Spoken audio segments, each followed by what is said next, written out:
Hey there, how's it going? This is Mark, and I'm doing the reading from the Golden Present. These are daily inspirational readings by Sri Swami Satchidananda. And today's reading is April 25th. The topic is Thought Forces Are Very Powerful. As you send your prayers to a sick person, you can think, get well. But you are not asking God to make the person well. You are simply sending your good thoughts to the one in need. Thought forces are very powerful. They will go and help the person. Your good thoughts, your wishful thinking will travel to his or her heart. You can use any words that are meaningful to you. We often use the Maha Mrityunjaya mantra. It isn't even asking for someone to be healed. Rather, it says, let them rise above these mortal limitations.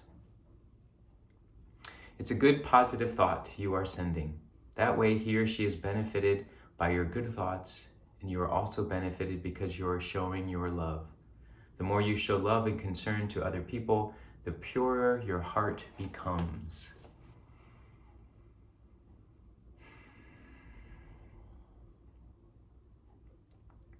We have a choice in many instances about what we send out into the world and what becomes manifest. There's so much unmanifest. There's so much that's going on within our mind, so much that passes through the mind space.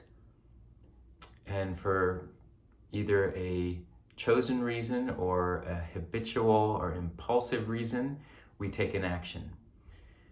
Is it possible that the more that we investigate ourselves and we become conscious of the flow of thoughts and how we can even direct some of them, that we might be able to make a bigger difference on our communication?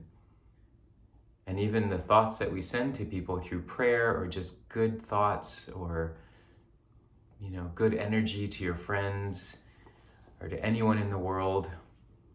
Is it possible that there is some power in that, and that sending them in a positive way makes an impact?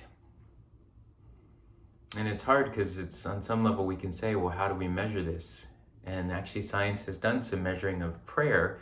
There's this famous study that was done out here in the Bay Area to show the effects of prayer on people that were being prayed for, and that they saw that the group of people who were prayed for actually had better results. It was some kind of a done in a medical setting. So if that's the case, is it possible we are more than these physical bodies? Is it possible there's more than our eyes can see that's happening? And I would certainly have to say, I think the answer has got to be yes. There's so many things we don't see with our human eyes that are going on all the time. Whether they're things that are just moving so much slower than our eyes are able to see, so much faster, on a completely different wavelength than we're able to comprehend. There's a lot going on. And even within our own being, there's something called the 5 koshas. And these are the sheaths of every single person. And they move from the more gross layer to the subtle layer.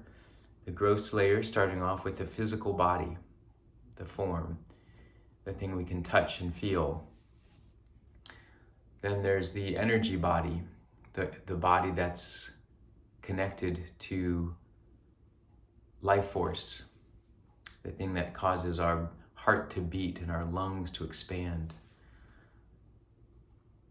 Then we move towards the more subtle body, which is the mental body, the realm of response to sensation, the intellectual body, the mind that can discern, and that can actually be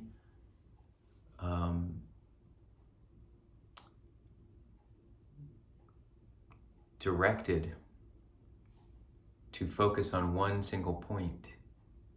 A mind that can be trained essentially to be able to focus intently.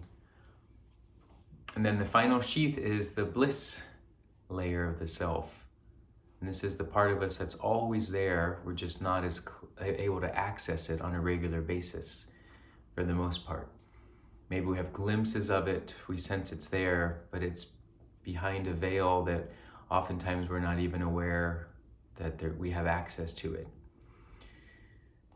And it's said that these more subtle parts are actually the more powerful aspects of ourself. We're just not able to tap into that as a resource for the most part. But we can do practices that help us tap into that, and that's what yoga offers us.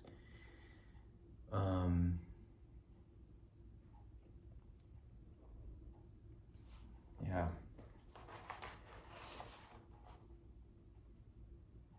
And he says here, you can use any words that are meaningful to you. We often use the Maha Mrityunjaya mantram. It's the Triambakam. But any words that are meaningful to you that help to create a positive thought wave. Maybe it's just simply the word love.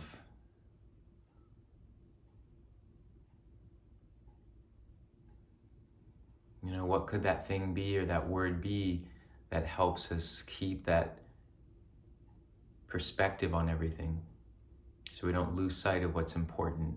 We don't get caught up and lost in all the things that could, we can trip on in this life.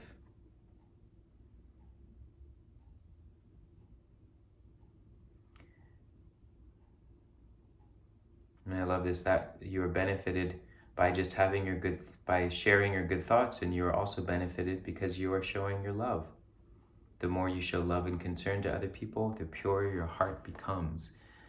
So this beautiful idea of, being able to be of service and to send things out in this positive way strengthens our own heart. When we're sending out negative things, we're sending out harm in the world, it comes back around to us. We even simply to want to project that, the body recognizes it as information, that it's happening to itself as well. So similarly, when he's saying, when we're sending a prayer out, we're also receiving it. It's not a command for God to do something. It's a way of connecting with someone else in the same vibration of care and love. So what happens if we can put more of that out there in the world?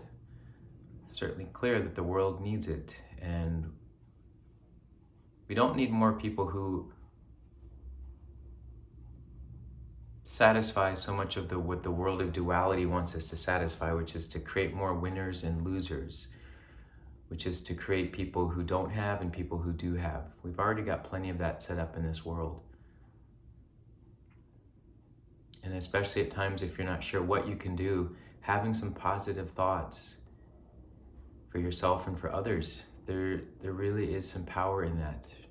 The fact that we can't maybe see it or see the immediate results is simply because of the way that we are limited.